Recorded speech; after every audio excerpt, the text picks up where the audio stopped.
Bonjour à tous, alors on va voir ensemble ce qu'on appelle un PIP ou un point. Dans un premier temps, on va voir la définition de chaque mot, et ensuite on ira sur MetaTrader pour mettre du concret dans tout ça.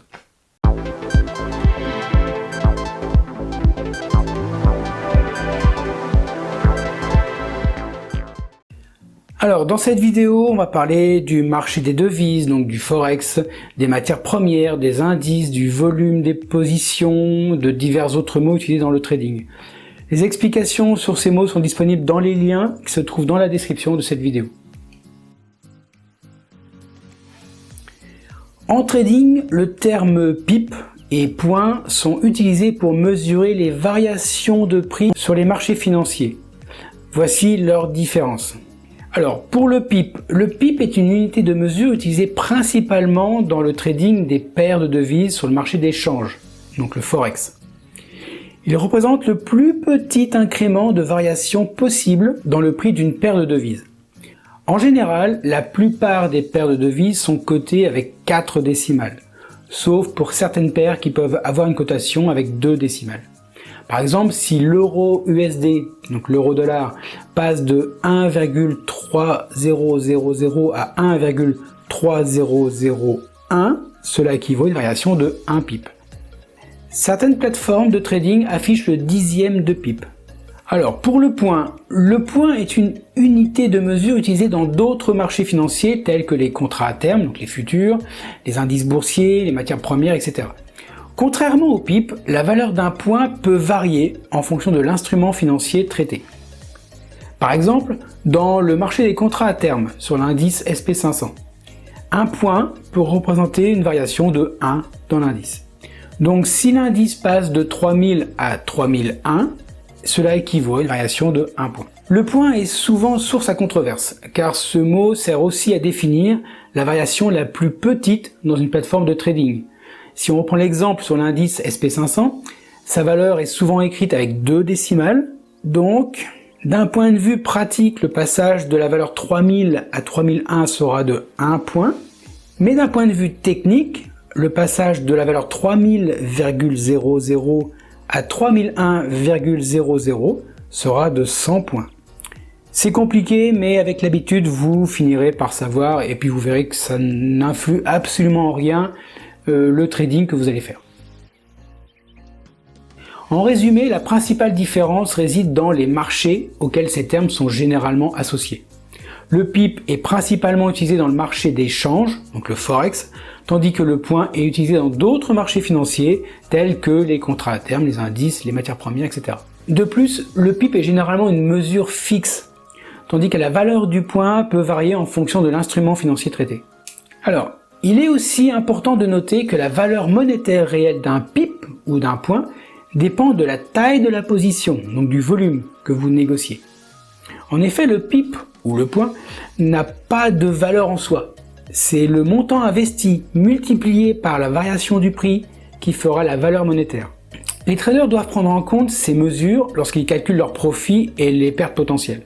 Passons maintenant sur MetaTrader et voyons rapidement différents cas de figure. Alors passons sur MetaTrader pour une petite démonstration sur les pips et les points. Alors nous allons explorer comment ces unités de mesure sont utilisées pour évaluer les variations des prix sur différents types de marchés. Ouvrons tout d'abord un marché du Forex. Là je suis sur le marché euro-USD. Sur MetaTrader, la différence entre le PIP et le point n'est pas visible, car l'ensemble des informations données indique que le prix est affiché sur 5 décimales. On le voit ici à droite dans la barre des prix, et on le voit aussi en haut ici sur la fenêtre de prise d'ordre. On voit qu'effectivement on a bien les 4 décimales normalement comme le marché, et on voit le dixième qui est indiqué dans la barre à droite avec 5 décimales. Or, si on regarde sur le site Investing, on voit bien que le prix contient 4 décimales. On le voit ici, et aussi si je descends sur le graphique, on voit bien qu'il y a 4 décimales sur tous les prix indiqués. L'utilisateur de la plateforme MetaTrader sera donc induit en erreur lorsqu'il parlera de PIP ou de points sur le marché des devises. Ceci n'a pas forcément d'importance pour le trading car il faudra juste savoir calculer la taille d'un point, donc la plus petite variation technique du prix.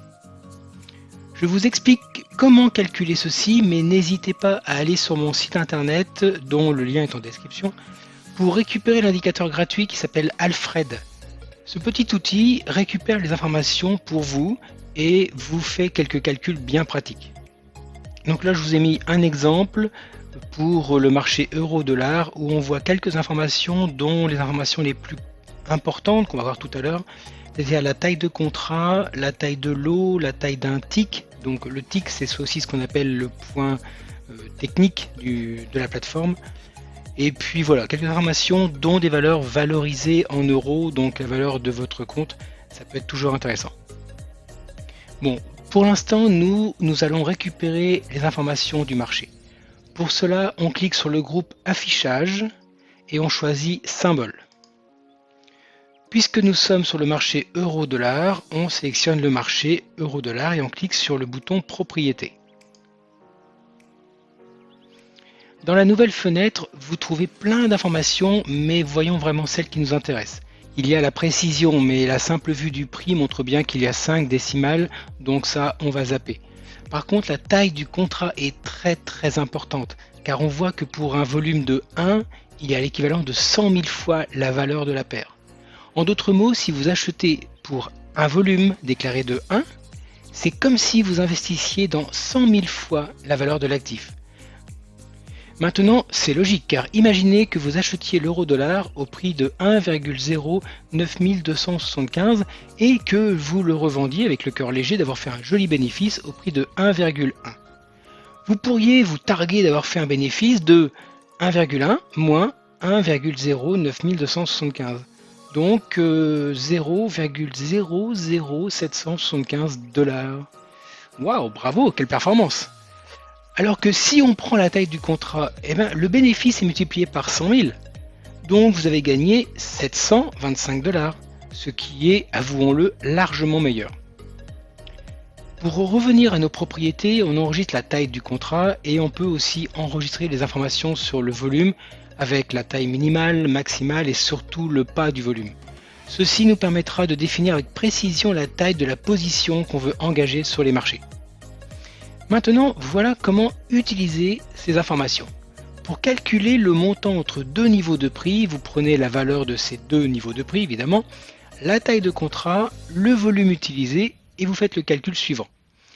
Prix numéro 1 moins prix numéro 2 multiplié par la taille du contrat, donc 100 000, multiplié par la taille du lot. Le résultat sera en dollars puisque nous sommes sur l'euro-dollar et que la devise de référence est le dollar. Pour obtenir le prix en euros, il vous faudra convertir le résultat en prenant le taux de conversion qui vous est donné par, ça tombe bien, c'est la paire euro-dollar. Et pas belle la vie? Donc vous prenez votre résultat en dollars et vous divisez avec la valeur affichée sur le graphique euro-dollar. Bon, je vous laisserai faire vos conversions si vous travaillez sur d'autres paires, mais le principe sera le même.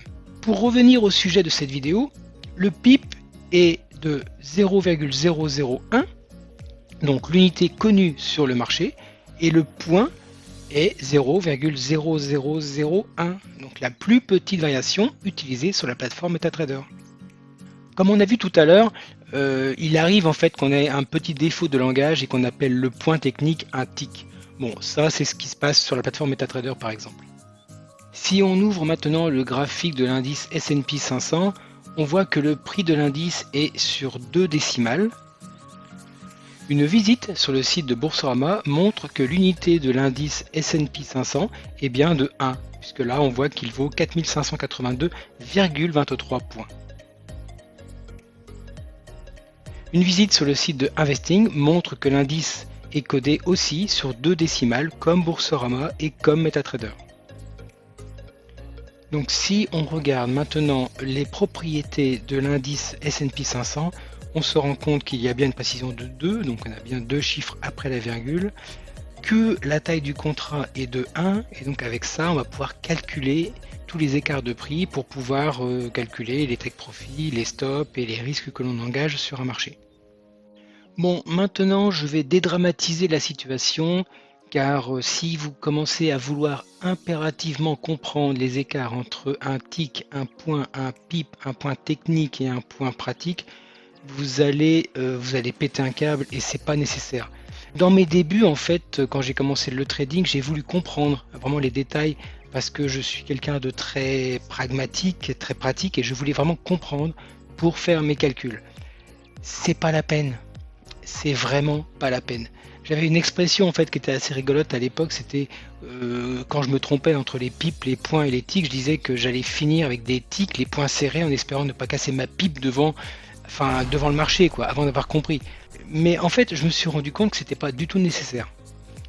Donc je vous ai donné le mode d'emploi pour calculer les écarts de prix, donc avec les deux prix différents, la taille de contrat et la taille de lot engagée, et avec ça vous allez pouvoir exactement suivre votre progression. Alors voilà pour cette vision, alors j'avoue très rapide sur les pipes et les points, mais je vous le répète, quand j'ai débuté, moi j'ai usé des aspirines pour comprendre et pouvoir calculer les pertes et les profits. Maintenant, sur MetaTrader, personnellement j'ai créé deux indicateurs qui s'appellent Mama et Guardian, qui font aussi différentes autres choses, mais qui permettent en fait de calculer pour vous et de voir le niveau de risque par rapport à votre marché, la taille de lot à engager, le montant exact risqué, enfin voilà, vous avez tout un ensemble d'outillages. Alors je motive par rapport à mes indicateurs parce que je les connais, je les utilise, mais vous pouvez en prendre d'autres, c'est pas grave, mais en tout cas vous avez des outils qui le font pour vous. Quoi qu'il en soit, ne passez pas à côté de ces calculs, parce que si vous partez sur les marchés sans savoir calculer et sans savoir où vous allez mourir malheureusement sur les marchés avec des trades qui seront disproportionnés ou mal dimensionnés. Il me reste à vous souhaiter de bons trades et surtout soyez prudents sur les marchés parce qu'ils sont fourbes.